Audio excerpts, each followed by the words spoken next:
16 Rupa merupakan karya seni dengan tujuan sebagai medium untuk merefleksikan diri.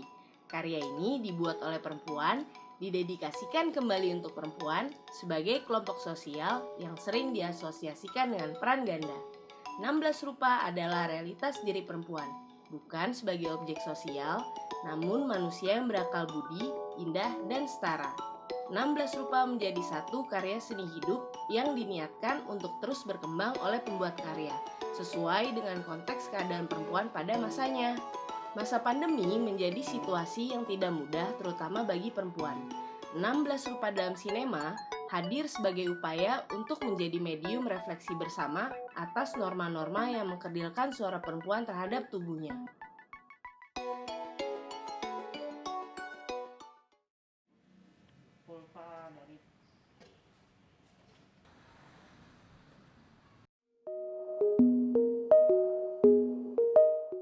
Saya pikir ini sebuah karya yang sangat bagus ya, indah, dan menurut saya sesuatu yang harus menjadi apresiasi buat kita semua sebagai manusia yang diciptakan Tuhan. Karena saya melihat ini, saya jadi menyadari bahwa itulah tubuh saya. Bentuk ragam ya, atau bahkan ya termasuk juga warna, payudara dan vulva yang sesuatu yang beragam gitu sebenarnya. Jadi keragaman ini menurut saya menjadi penting ya kalau diungkapkan lewat karya seni ya, karena itu membuat orang menyadari bahwa tubuh manusia dan khususnya pada tubuh perempuan itu adalah tidak sama gitu ya. Lihat ada gurat-guratnya, memang kemudian mencoba menggambarkan payudara dan kemudian kulitnya dengan sangat realistis. Ini adalah sebenarnya gambaran vulva yang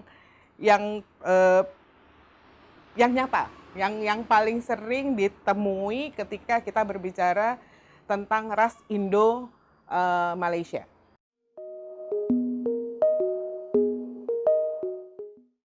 Ya, saya pikir itu adalah karena masyarakat kita ini mengalami kondisi pendidikan yang tidak kritis ya. Jadi mestinya sejak dini kita semua, terutama anak-anak itu diperkenalkan tentang organ-organ reproduksinya sebagai bagian yang tak terpisahkan dia dari seluruh tubuhnya. Karena kalau di dalam agama itu seharusnya diajarkan sejak kecil bahwa manusia itu adalah ciptaan Tuhan yang paling mulia. Karena itu di dalam banyak ayat dalam Al-Quran itu dikatakan tentang karamatul insan ya, kemuliaan manusia. Ya, inna akramakum indallahi atqakum gitu misalnya. Atau juga ada ayat yang mengatakan laqad khalaqnal insana fi ahsani taqwim. Ya, kami telah menciptakan manusia itu dengan sebaik-baik bentuk ya. Karena itu Tuhan mengatakan saya menciptakan kamu itu dalam posisi atau dalam bentuk yang terbaik ya, karena itu Nobel. Kalau kita ngelihat ke belakang sejarah masa lalu ya di Indonesia, Bali, Jawa atau daerah-daerah lain itu misalnya payudara itu tidak ditutupi ya. Kolonialisme datang ya kan, gagasan tentang modernitas masuk, itu kemudian seksualitas tuh menjadi sesuatu yang justru semakin tertutup gitu ya. Seksualitas perempuan itu harus dipahami dalam konteks konstruksi gender. Di sinilah yang saya pikir yang menjadi ketabuhan bicara soal payudara, soal vagina itu semakin diperkuat gitu ya. Payudara dan vulva dan lain sebagainya itu sangat terkait dengan alat-alat seksual kita dan alat-alat reproduksi. Karena kalau dua ini ada dua fungsinya, sebagai alat seksual dan juga sebagai alat reproduksi. Mungkin itu yang menyebabkan ketabuhan itu timbul. Padahal sebenarnya balik lagi, bahwa ini adalah bagian tubuh kita. Ya, inilah satu kekeliruan yang paling mendasar ya di dalam kehidupan kita beragama. Seharusnya ketika kita membaca ayat-ayat Quran itu mengatakan bahwa tubuh itu adalah sesuatu yang anugerah ya, yang sangat mulia untuk manusia. Karena itu mari kita menghargai tubuh kita, terutama menghargai organ-organ reproduksi kita. Jangan melakukan hal-hal yang mencederai diri sendiri. Juga tidak boleh mencederai kemuliaan tubuh orang lain, misalnya melakukan sunat perempuan, melakukan sexual abuse ya, melakukan kekerasan apapun bentuknya. Karena itu saya pikir yang penting sekarang ini adalah bagaimana kita meningkatkan pengetahuan tentang literasi agama, sehingga kita memahami agama itu betul-betul ya kafah, komprehensif ya, sehingga kita tidak melakukan hal-hal yang sesungguhnya secara esensial itu bertentangan betul ya dengan dengan ajaran agama. Kekerasan seksual itu bisa terjadi pada siapapun. Yang jadi persoalan adalah mungkin dalam konteks ketika kita bicara kekerasan seksual itu lagi-lagi ya pandangan bahwa apapun keragaman bentuk tubuh perempuan harus bisa menjaga dirinya kan gitu ya, dengan berbagai norma-norma gender gitu kan, mulai dari cara dia berjalan, cara dia berpakaian, cara dia tidak pergi sendirian dan segala macam kan gitu. Masyarakat memandang bahwa kalau laki-laki mengekspresikan seksualitasnya itu dianggap sesuatu yang alamiah gitu. Seringkali ketika terjadi kasus kekerasan seksual itu, terutama ketika kita tahu pelakunya sebagian besar adalah laki-laki, itu dianggap sesuatu yang wajar karena tadi bahwa laki-laki itu tidak pernah diajarkan untuk istilahnya mengontrol soal hasrat seksualnya gitu. Kita terdiri dari berbagai suku, kemudian ras, dan itu sangat berpengaruh pada genetika kita.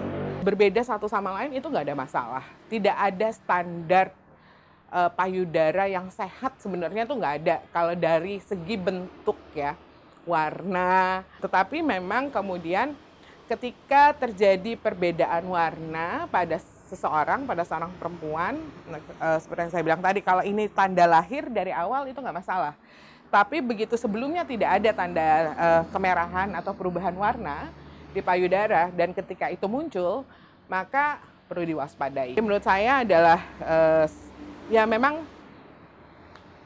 bentuknya akan berbeda-beda, tidak ada standar payudara dan vulva yang sehat. Itu dulu kalau dari segi kesehatan. Karena sehat itu adalah lebih ke fungsinya.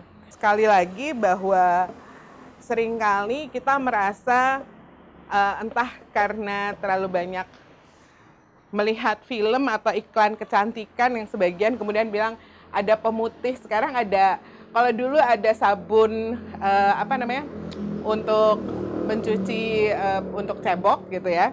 Saya lihat sekarang sabun cebok pun ditambahi pemutih gitu kan.